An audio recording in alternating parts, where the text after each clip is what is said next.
രോഹിത് എന്ന കുട്ടി തൻ്റെ സ്കൂൾ കോമ്പറ്റീഷന് വേണ്ടി ഡൽഹിക്ക് പോകണം.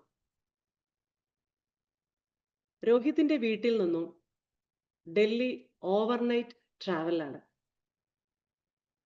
രോഹിത് തനിച്ചാണ് പോകേണ്ടത്. ഭയക്കേണ്ട ആവശ്യമില്ല. രോഹിത്തിന്റെ അച്ഛൻ ഡൽഹിയിലാണ് വർക്ക് ചെയ്യുന്നത്. രോഹിത് ചെറിയ കുട്ടിയായതുകൊണ്ട് ആദ്യമായിട്ടാണ് ഇങ്ങനെ ഒരു ട്രാവൽ. അപ്പോ ആ കുട്ടിക്ക് നല്ല പേടിയുണ്ടായിരുന്നു. പക്ഷെ അച്ഛൻ ഫോണിൽ കൂടി ഉറപ്പ് കൊടുത്തു, മോനെ പേടിക്കണ്ട, അച്ഛൻ സ്റ്റേഷനിൽ ട്രെയിൻ വരുന്നതിന് മുൻപ് തന്നെ എത്താം. മോന് കിട്ടിയ ഒരു വലിയ ഓപ്പർച്യൂണിറ്റി അതാണിത്. മോൻ ട്രെയിനിൽ കയറി വിൻഡോയിന്റെ അടുത്തിരുന്നാൽ മാത്രം മതി. ടിക്കറ്റും ബാഗും സൂക്ഷിച്ചു നോക്കും, അത് മതി. അപ്പൊ മോൻ പറഞ്ഞു, അച്ഛൻ എന്തായാലും നേരത്തെ തന്നെ വരണം. മറക്കുമോ അച്ഛൻ? അച്ഛൻ സ്റ്റേഷനിലേക്ക് എത്താൻ ലേറ്റ് ആയാലോ? കുഞ്ഞാണല്ലോ. അച്ഛൻ ഒരുപാട് നേരം സംസാരിച്ചു. രോഹിത്തിന് ഉറപ്പ് കൊടുത്തു. രോഹിത് ഓക്കെ എന്ന് പറഞ്ഞു, സമ്മതിച്ചു. യാത്രാ ദിവസം എത്തി. ട്രെയിൻ സ്റ്റാർട്ട് ചെയ്തു. പറഞ്ഞ പോലെ രോഹിത് വിൻഡോവിന്റെ അടുത്തിരുന്നു.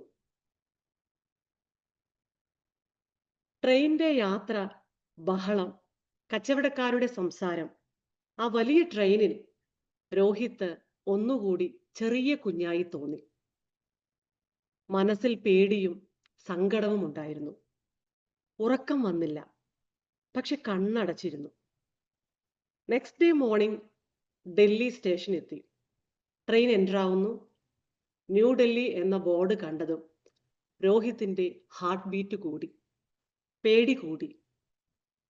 വിൻഡോയിൽ കൂടി നോക്കുകയായിരുന്നു. ആൾക്കൂട്ടത്തിനിടയിൽ ഒരു പരിചിതമായ മുഖം രോഹിത് കണ്ടു. ശ്രദ്ധിച്ചു നോക്കി. അത് രോഹിത്തിന്റെ അച്ഛനായിരുന്നു. സന്തോഷം കൊണ്ട് രോഹിത് ബാഗ് എടുത്ത് വേഗം ഇറങ്ങി. അച്ഛനെ കെട്ടിപ്പിടിച്ചു. അച്ഛൻ്റെ കൈകളിൽ സുരക്ഷിതനായി തന്നെ ഏൽപ്പിച്ചു. ആ സ്നേഹത്തിന്റെ, വിശ്വാസത്തിന്റെ ഉറപ്പുള്ള കൈകളിൽ താൻ എത്തിപ്പെട്ടു എന്ന ആശ്വാസത്തോടെ രോഹിത് ചോദിച്ചു, അച്ഛൻ എനിക്ക് വേണ്ടി നേരത്തെ തന്നെ വന്നു കാത്തു നിന്നു അല്ലേ? ഞാൻ പ്രോമിസ് ചെയ്തതല്ലേ മോനെ, അച്ഛൻ പറഞ്ഞു. എനിക്ക് ചെയ്യാതിരിക്കുവാൻ എങ്ങനെ സാധിക്കും? ട്രസ്റ്റ് ഉണ്ടാകണം മോനെ. പലപ്പോഴും കാര്യങ്ങളെ കണ്ണുകൊണ്ട് കാണാൻ സാധിച്ചു എന്ന് വരില്ല. അപ്പോഴും ആ ട്രസ്റ്റ് ഉണ്ടായിരിക്കണം. വർഷങ്ങൾക്ക് ശേഷവും രോഹിത്തിന്റെ ലൈഫില് ഒരുപാട് ചാലഞ്ചസ് വരുമ്പോഴും കണ്ണടച്ച് തന്നോട് തന്നെ പറയും, എൻ്റെ മുന്നിലുള്ള വഴി ക്ലിയർ ആയി ചിലപ്പോൾ കാണില്ല, പക്ഷെ എനിക്ക് ഉറപ്പുണ്ട്, വിശ്വാസമുണ്ട്. എൻ്റെ അച്ഛൻ പ്ലാറ്റ്ഫോമിൽ കാത്തു നിന്നതുപോലെ യഥാർത്ഥ ട്രസ്റ്റ് ആ അച്ഛൻ്റെ ട്രസ്റ്റ് പോലെയാണ്.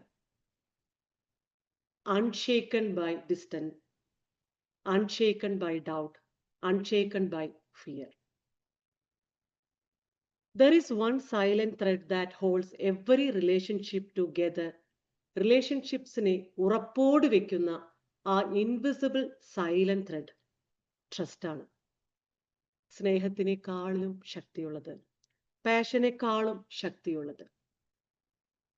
നമ്മുടെ ഇന്നത്തെ session importance of trust in relationships, ബന്ധങ്ങളിൽ വിശ്വാസത്തിന്റെ മഹത്വം.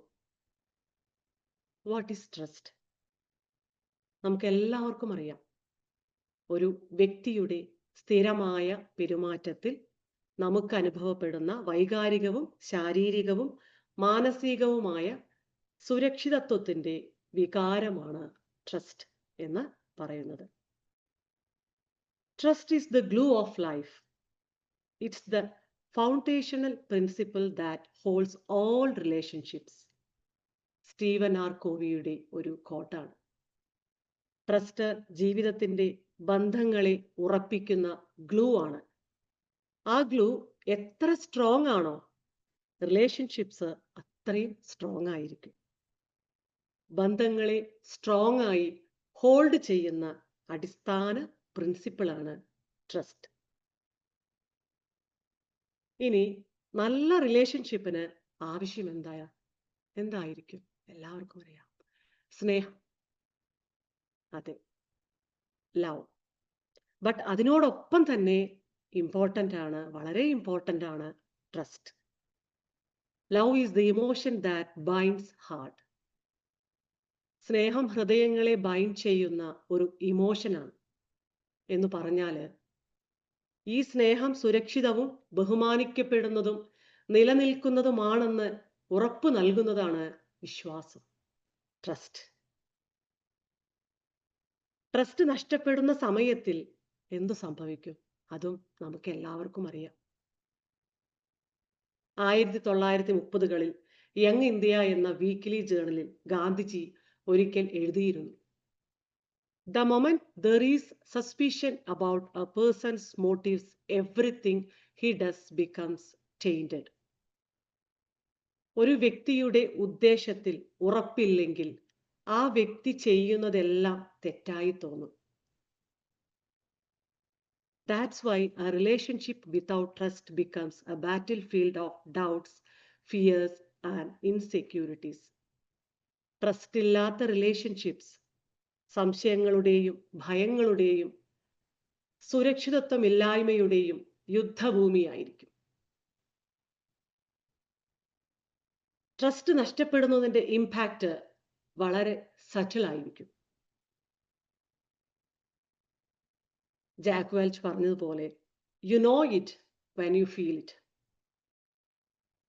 നിങ്ങൾ അത് അനുഭവപ്പെടുമ്പോൾ അത് മനസ്സിലാകും.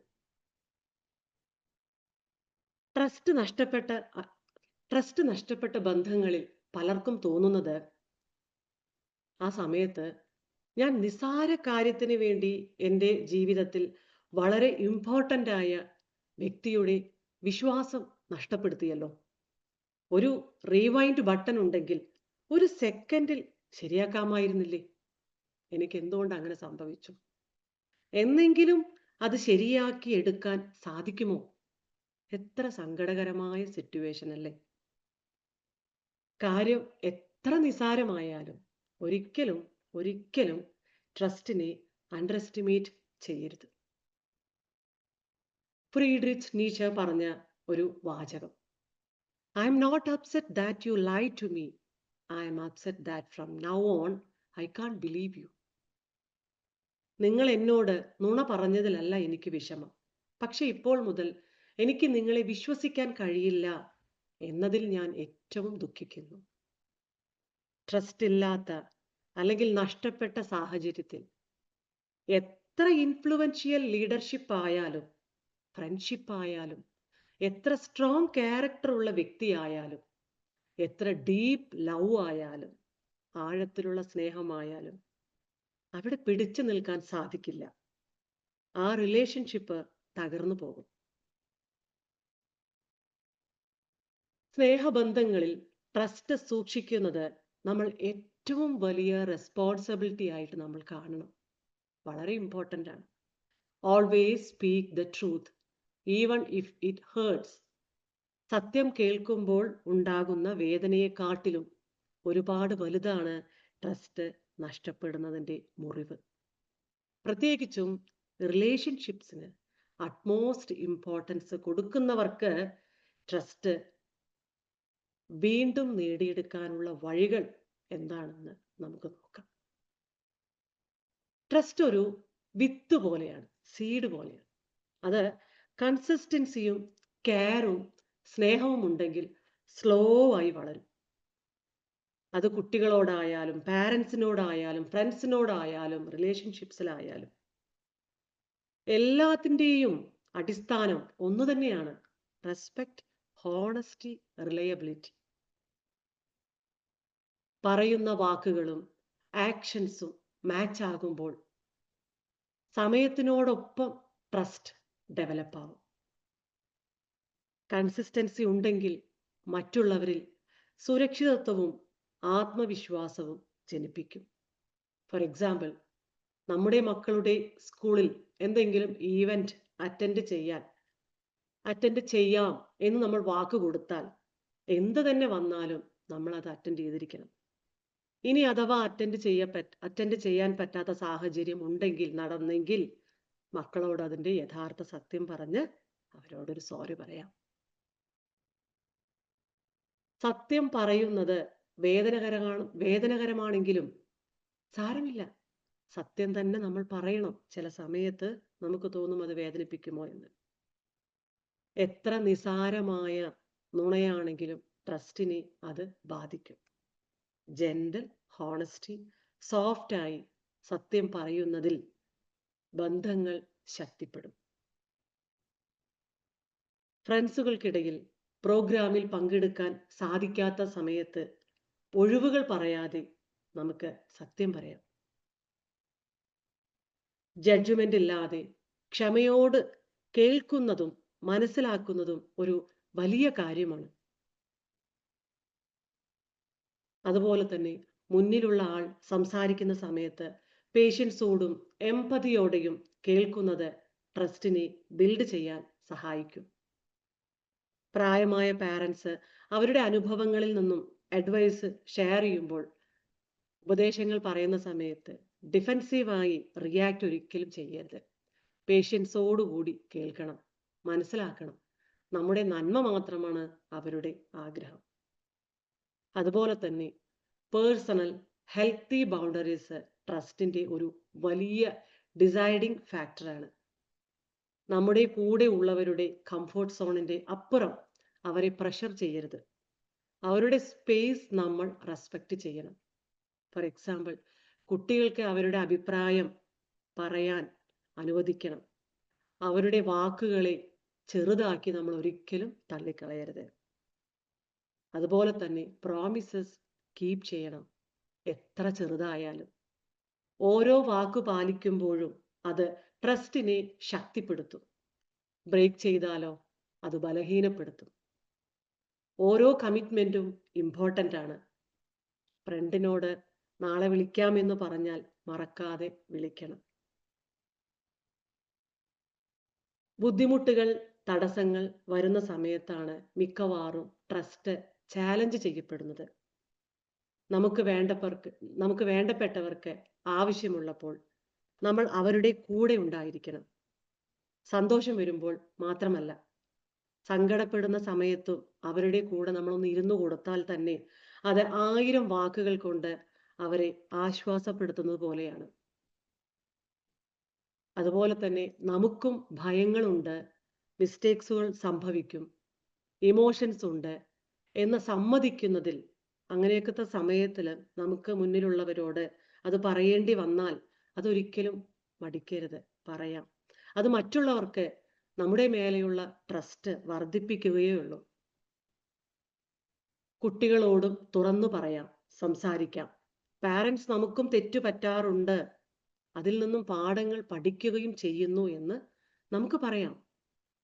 അതുപോലെ തന്നെ മിസ്റ്റേക്സ് സംഭവിക്കുമ്പോൾ അതിനെ സമ്മതിക്കണം, റെസ്പോൺസിബിലിറ്റി ഏറ്റെടുക്കണം. അതുപോലെ തന്നെയാണ് മറ്റുള്ളവരുടെ തെറ്റുകളെ ക്ഷമിക്കുന്നതും മെച്ചൂരിറ്റിയോടുകൂടി പെരുമാറുന്നതും ട്രസ്റ്റ് ഉണ്ടാക്കും. ആ ബോണ്ടിങ് കൂടുതൽ സ്ട്രെങ്തൻ ആവുകയും ചെയ്യും. അതുപോലെ തന്നെ മറ്റുള്ളവരെ, നമ്മുടെ കൂടെയുള്ളവരെ അപ്രിഷ്യേറ്റ് ചെയ്യുന്നതിലും ഗ്രാറ്റിറ്റ്യൂഡ് കാണിക്കുന്നതും കൊണ്ടും ട്രസ്റ്റ് വളരും. ചെറിയ ചെറിയ അപ്രിസിയേഷൻസ് റിലേഷൻഷിപ്സിനെ വളരെ സ്ട്രോങ് ആക്കും. പാരൻസ് നമുക്ക് വേണ്ടി ചെയ്ത കാര്യങ്ങൾക്ക് താങ്ക് യു പറയാം. സിമ്പിൾ വേർഡ്സ് ആയാലും അത് വളരെ ഡീപ്പ് ഇമ്പാക്റ്റ് ഉണ്ടാക്കും. Trust takes time. Trust is not built in a single day. It is built in every promise kept, every truth spoken, every moment of loyalty shown when no one else is watching. It is built in the consistency of our actions, in the honesty of our words, and in the purity of our intentions. Trust ഒരു രാത്രി കൊണ്ട് ഉണ്ടാവില്ല. It takes time. ഓരോ തുള്ളിയായി അത് നിറയും. ഓരോ വാക്കു പാലിക്കുമ്പോഴും, ഓരോ സത്യം പറയുമ്പോഴും ആത്മാർത്ഥതയുടെ ഓരോ ചിന്തയിലും ട്രസ്റ്റ് വളരുന്നു. നമ്മുടെ സ്ഥിരമായ ആക്ഷൻസ്, സത്യസന്ധമായ വാക്കുകൾ, ഉദ്ദേശശുദ്ധിയിലും ആണ് ട്രസ്റ്റ് ഉണ്ടാകുന്നത്. ക്ഷമയും ശ്രദ്ധയും ഉണ്ടെങ്കിൽ അത് തകർക്കാനാവാത്തൊരു പില്ലറായി മാറുകയും ചെയ്യും. ഒരിക്കലും ട്രസ്റ്റ് നഷ്ടപ്പെടുത്തുന്ന ഒന്നും പ്രവർത്തിക്കരുത്, പറയരുത്, ചിന്തിക്കരുത്. എത്ര ചെറിയ കാര്യമോ നിസാരമായ കാര്യമോ ആയിക്കൊള്ളട്ടെ. അതിന് നമ്മളെ ഒരുപാട് സഹായിക്കുന്നു നമ്മുടെ മൈൻഡ് പ്ലസ് ക്ലാസ്സുകൾ, NLP ക്ലാസ്സുകൾ, ജേർണി വിത്തിൻ. ഈ സത്സംഗങ്ങളെല്ലാം ഇവിടെ പങ്കെടുക്കുന്നത് മൂലം നമുക്ക് ഓരോ ദിവസവും എത്രയോ തിരിച്ചറിവുകളാണ് നമുക്ക് കിട്ടിക്കൊണ്ടിരിക്കുന്നത്. Thank you. ഇനി നമുക്ക് മെഡിറ്റേഷനിലേക്ക് പോകാം.